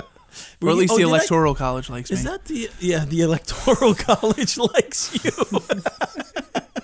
That's very funny, man. I try. So there it is, ladies and gentlemen. Patrick Hickey, complete with his citronella candle torch, heading out to the Robert E. Lee statue, and then on to the opening night of the party with his book. And we'll be celebrating at a restaurant in Manhattan. Somebody that I might know, an Italian fella. One of the fine establishments that we know in the city. Nice. I think we should have a party, like a book opening. That would be that'd awesome. fun. I'd be We'll look it honored. up. You know? Yeah. I think we should do it, man. Like a Patrick tough guy. Hickey Jr., Brooklynite, who came up and he basically manifested the thing he wanted to do. So if you hear a story and you look at this Thank you. guy and you think about like, hey, literally in the studio we're in right now was a comic book store that he walked into as a teenager and was probably sifting through books and all that. And now not only is he a professor, not only is he a avid video game player, supporter, journalist, writer, pro wrestling enthusiast. You can add a ton of things on there. Father, husband, friend. It's like the guy's Republican. Sorry. So Republican looking. Republican looking. I'm sorry, guys. Hey, listen, you got to have. If 90% is good and that little 10% is there, then I don't know. But anyway, Well, I guess you got a problem with Republicans and Oh faggot. my God. Well. I love it. Look who's all open-minded. well, it's like, listen, if you're here, you have to understand that everybody is like. Hold on, you sound This- like a female, but you look everyone's like the a same. male. Excuse me, sir. Are you assuming my gender? Because I'm not I'm assuming here, nothing. I'm What are you here- assuming about me? Maybe I'm a little bit interested and nobody finds out. I might take a walk down that wild side. Well, let's turn off these mics and Well, why see don't what's you going take on. off that prissy little pink panties and see what's going on under that there fucking thing there, faggot? I love Patrick you. Hickey Jr., everyone. Patrick Hickey Jr. Is it okay if I just throw out a couple of cheap No, of plugs? course, man. Is that Plug all right? in. No Plug problem. I'm not everything, going to man. record them, but go ahead. Okay, thank you. No, plug all your stuff, man. Please. So, We want- people should know. So if you're interested in buying the book, it's on pre-order right now on Amazon and Barnes & Noble. It's also available for pre-order in Germany, Australia, Sweden, a bunch of places. Just Google The Minds Behind the Games. Translated as well? No, it's in English. Oh, that'd be But it's crazy. available in those stores, which London, it's crazy. Doing Google searches, I found all these like bookstores in all these other countries that are carrying the book. It's crazy. When does it come out? The first week in January. Awesome. So if you go on Amazon, you can pre-order it. The Minds Behind the Games, interviews with cult and classic video game developers. You can follow us on Facebook where we have like that ongoing tournament that I told you guys about, and I post like interviews and like talk crap about video games and stuff. So it's facebook.com/The Minds Behind the Games. And then lastly, For the Padre, you go to thepadregame.com, and they have the media kit. You can even play an alpha. It's pretty freaking cool, so go there. Thepadregame.com. and then lastly for my wrestling buddies, battleclubpro.com. Their next show is November 4th in New Jersey. It's going to be an awesome show. I'll be there. I'll say hi. We'll chill out. We'll talk wrestling. So a lot of cool things. Super happy that you guys had me. Share all that stuff. Thank you guys so much for having me. This place is like Eden for like cool people. Like I walked in here and I saw like the Steelers jersey and stuff. I'm like, this is where fucking cool people come to get shit done. This is. Yeah, man, it's good. So, thank you, brother. No problem, man. Thank you guys. Appreciate it. Thanks, all right, brother. Patrick Hickey Jr. God bless. Thank you. Let's do some heroin. This has been Three People Like This Interviews with TJ Stone.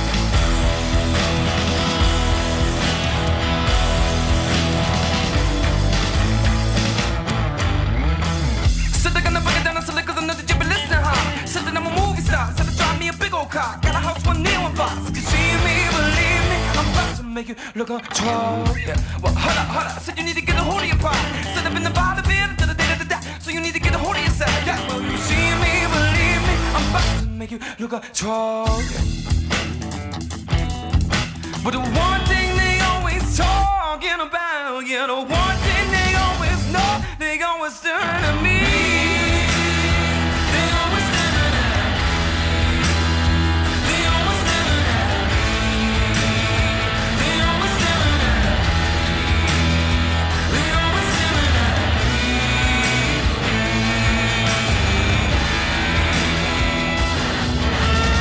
Ooh, you, when you do me like that, sit the end down and tune into the capital, just see the more light than that. Yeah, but you see me, believe me, I'm about to make it look on control. But the one thing they always talking about, yeah, the one thing they always know, they always stand me. They always stand at me. They always stand at me. They always stand at me. They always stand at me.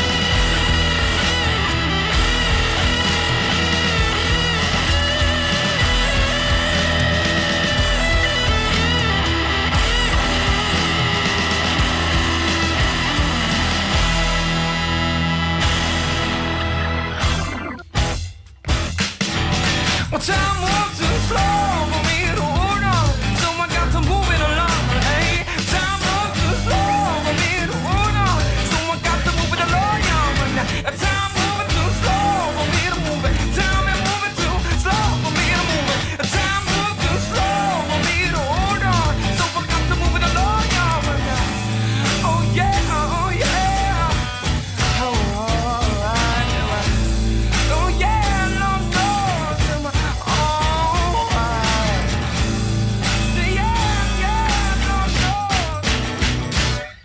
Ephraim Jimbolad. Ephraim Jungle Law. Ephraim Jungle Law. Ephraim John Belushi. Ephraim John Belushi. Ephraim Goan Duguji. Ephraim Goan Duguji. Ephraim Goan Googe. Ephraim Goan Gouge. Ephraim Jangoloid. Ephraim Jangoloid. Ephraim Dungaree. Ephraim Dungaree. Ephraim Dungaree.